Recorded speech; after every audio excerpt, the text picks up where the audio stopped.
Graça e paz a todos, que Deus abençoe em nome de Jesus.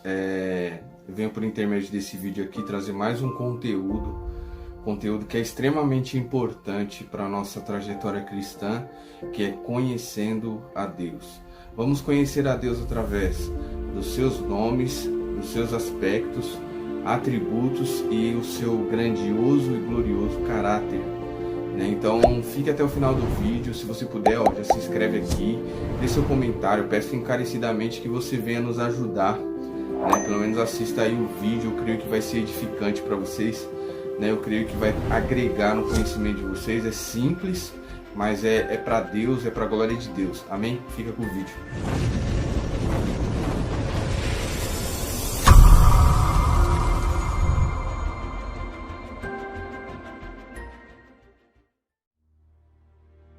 Vamos lá, meus irmãos. No tempo que você não era cristão, como diz em Efésios capítulo 2, e vivia sem Deus no mundo, então todo novo cristão, ele deve imediatamente, após aceitar a Cristo como Salvador da sua vida e da sua alma, começar a conhecer o seu Senhor. É sempre na ordem.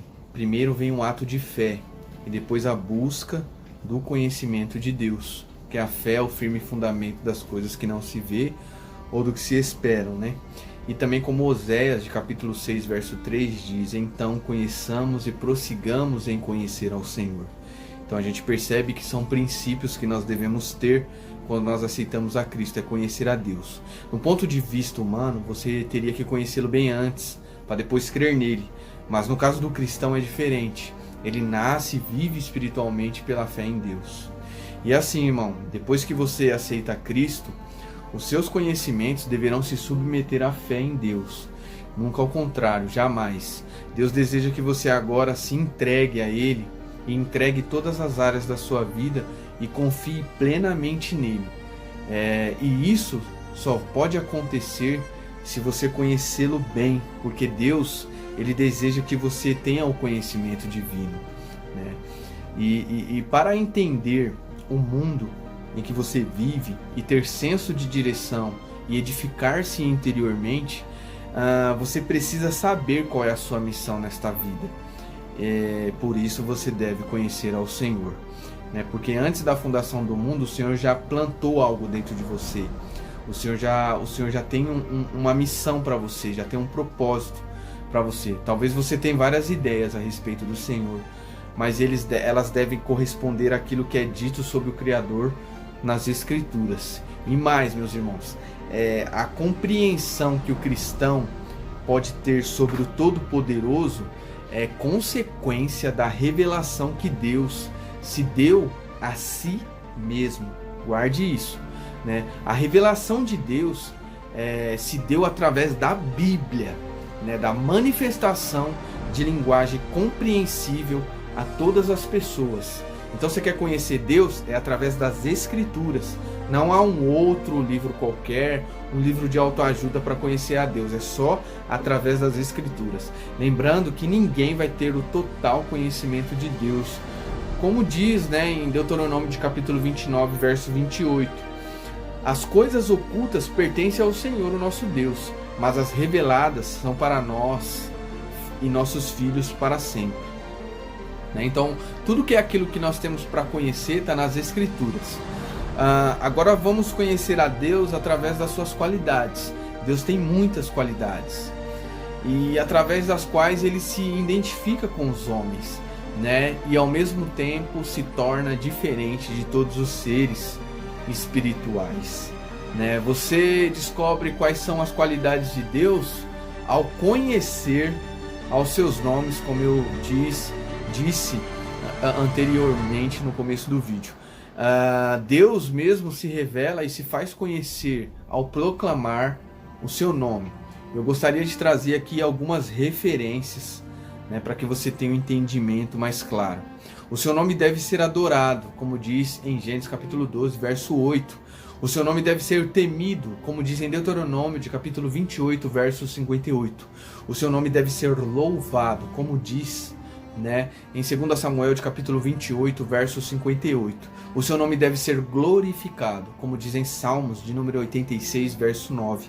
E o seu nome deve ser santificado, como diz no Evangelho de Cristo, segundo escreveu Mateus, de capítulo 7, verso 9. Essas aqui são só algumas referências, né? Como eu disse, Deus se revela através dos nomes, e cada nome define as suas qualidades. Talvez você deve ter ouvido esses nomes aqui que eu vou citar para você. Isso aqui é para que você venha ter uma compreensão. El denota poder, força, grandeza e majestade. Temos 208 vezes nas escrituras. Esse nome você já deve ter ouvido na igreja. Elohim, Deus Criador. Gênesis capítulo 1, verso 26. Esse nome também é bastante conhecido. Jeová, Senhor eterno, que era, que é e que há de ser. Êxodo capítulo 3, verso 14 e 15. Esse também é conhecido. Adonai, mestre, governante, possuidor, dono. Referência, Êxodo capítulo 26, verso 17. Jeová Rafá, Senhor da cura. Êxodo capítulo 15, verso 26. Jeová Nessim, Senhor e nossa bandeira. Êxodo capítulo 17, verso 15. Jeová Tsequenu, Senhor, nossa justiça e salvação. Jeremias capítulo 26, verso 17. Jeová Chamar, Senhor, está ali. Ezequiel de capítulo 48, verso 35. Jeová Ra, Senhor é o meu pastor, que é um dos versos mais conhecidos pela igreja. Salmos de número 26, do verso 1 em diante. E esse nome também é bastante conhecido, tem até em louvores. El Shaddai, o Deus que é suficiente para as necessidades do seu povo. Referência, livro de Êxodo capítulo 6, verso 3. Então, irmãos, podemos conhecer a Deus através dos seus nomes, e agora vamos conhecer a Deus através dos seus atributos incomunicáveis, ou seja, são aspectos que Deus não divide com os homens, são exclusivos do Criador. Você também conhece Deus ao estudar que Ele em si próprio é a revelação ao universo e aos seres criados. Por isso é indesculpável não conhecer a esse Deus poderoso. Tudo isso é chamado de atributos divinos, ou seja, aspectos do seu caráter, como eu disse lá no começo do vídeo. Existem aspectos que só possui a Deus. Primeiro aspecto é a soberania de Deus. Significa que Deus é chefe maioral e supremo, né? No universo que se encontra a Terra, só há um dirigente, é o Todo-Poderoso, é o soberano. Nada está fora do seu controle e nem dos seus planos de serem realizados, né? Nem a pandemia, nem coronavírus, nem guerras, rumores de guerra, nem essa política aí está fora do controle de Deus. É como Jó disse no capítulo 42, verso 2. Eu sei que pode fazer todas as coisas e nenhum dos teus planos serão frustrados. Nada, irmão, que você vê no mundo aí pode frustrar os planos de Deus. Uma outra referência é este verso que diz: grande é o nosso soberano e tremendo o seu poder. É impossível medir o seu entendimento. Né? Salmos de número 147, verso 5. Segundo aspecto é a eternidade. Não divide com ninguém, irmão, aqui nessa existência. Nunca houve um tempo em que Deus nunca existisse. E não teve princípio e jamais terá fim. Deus é o alfa e o ômega, o primeiro e o fim. Ele não se limita a tempo, porque é eterno. E vê o passado e o futuro de modo tão claro como ele contempla o presente. Nessa perspectiva, meu irmão, a gente entende que Deus sabe o que é melhor para nós. Né? Através de você conhecer os atributos de Deus, você vai entender o que é melhor para você. O terceiro aspecto, você já deve ter ouvido, é a onisciência. Que Deus possui todo o conhecimento que existe e nada o pega de surpresa. Nada, irmão. Nem a ciência, nem a tecnologia, nada pega Deus de surpresa. Temos alguns versículos que traz a evidência que Deus tem todo o conhecimento. Vamos lá, alguns versículos aqui para que você venha ter o entendimento que Deus tem todo o entendimento. Até meio que rimou. Ó profundidade da sabedoria e do conhecimento de Deus! Quão insondáveis são os seus juízos e inescrutáveis são os seus caminhos, como diz Paulo em Romanos, de capítulo 11, verso 33. Mas foi Deus quem fez a terra com seu poder, firmou o mundo com a sua sabedoria e estendeu os céus com o seu entendimento.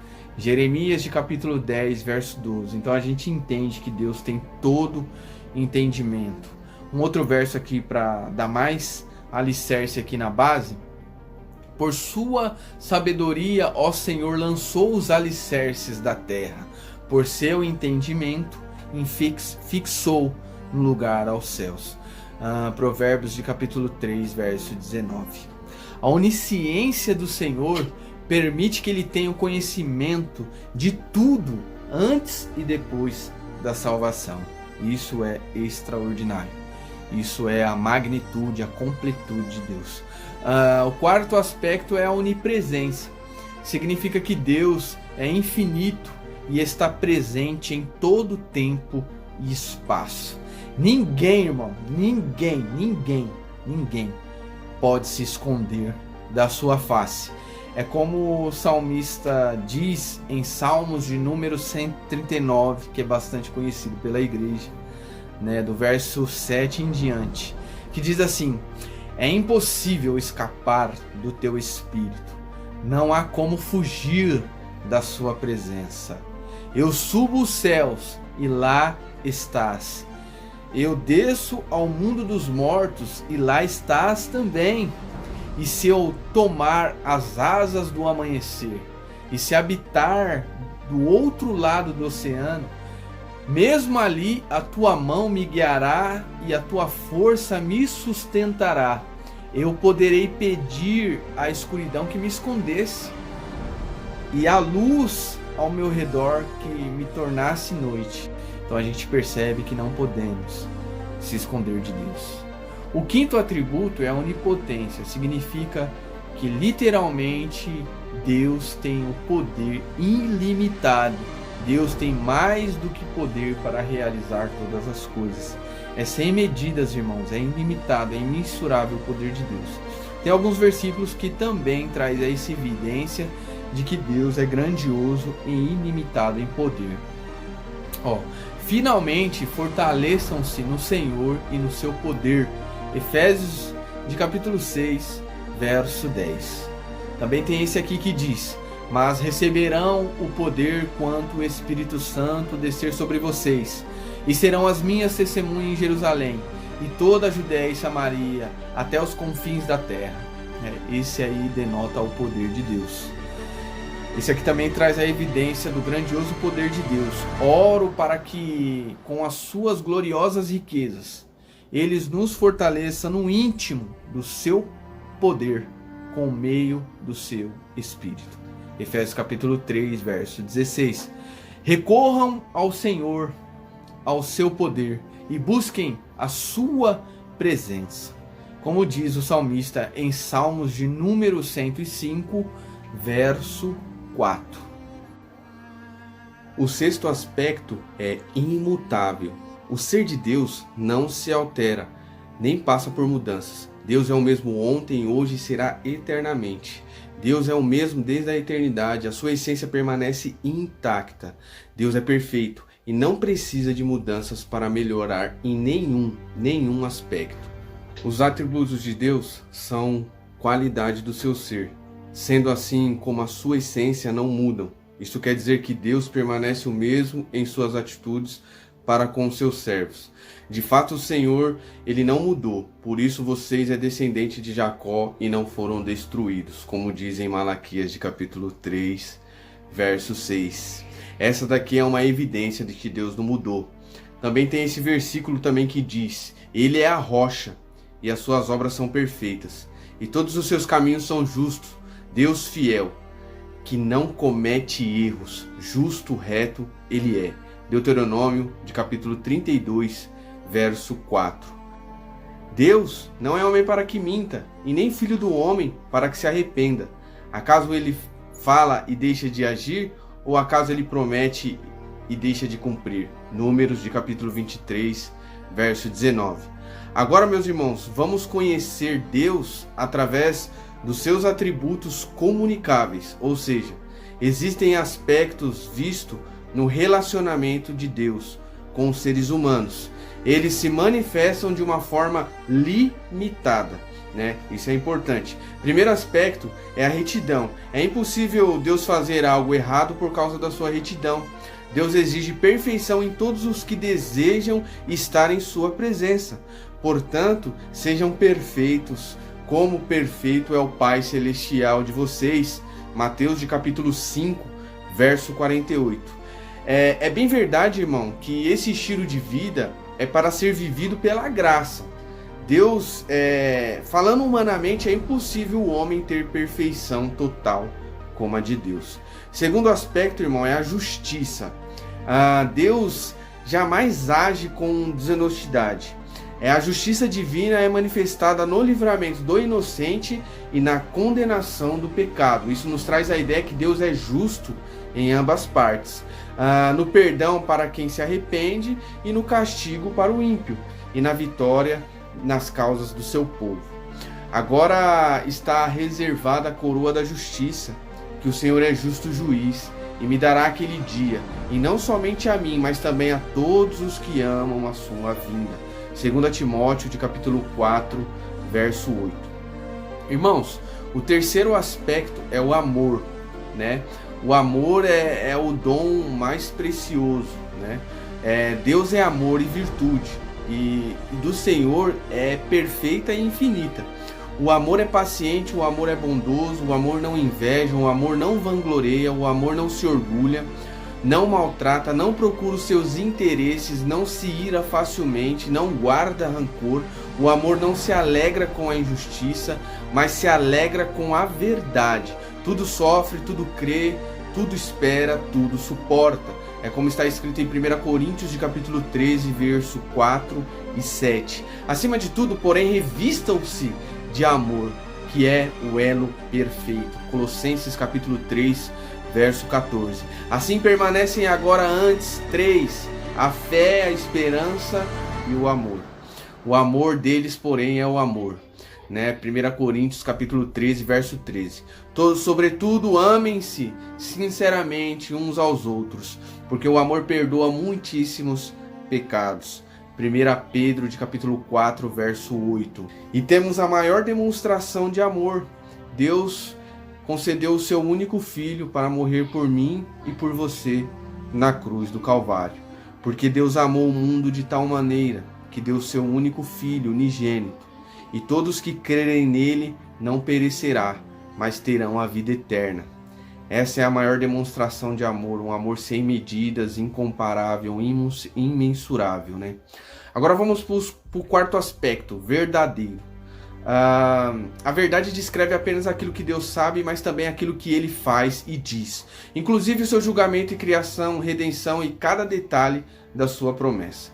Aquele que fala por si mesmo busca a sua própria glória, mas aquele que busca a glória de quem enviou, este é verdadeiro, e não há nada de falso ao seu respeito. João de capítulo 7, verso 18.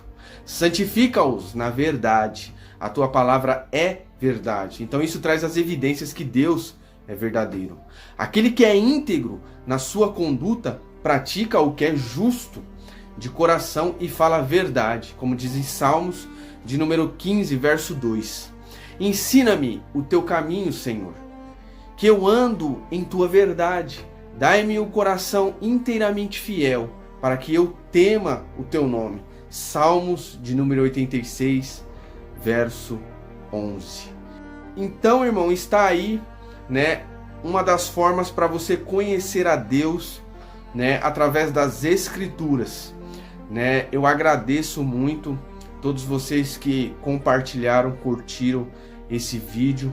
Peço a ajuda de vocês mais uma vez encarecidamente para que você venha, né, se inscrever no canal aqui, ó, no canal, né? É um começo para nós aqui, para mim particularmente, que tá eu e Deus nessa obra, né? Uma forma de eu também expor o meu estudo. Peço que vocês orem pela minha vida. Deus abençoe a cada um de vocês. Tamo junto nessa luta, não desista, né? Nós somos mais do que vencedores em Cristo. E agradeço e fiquem na paz em nome de Jesus.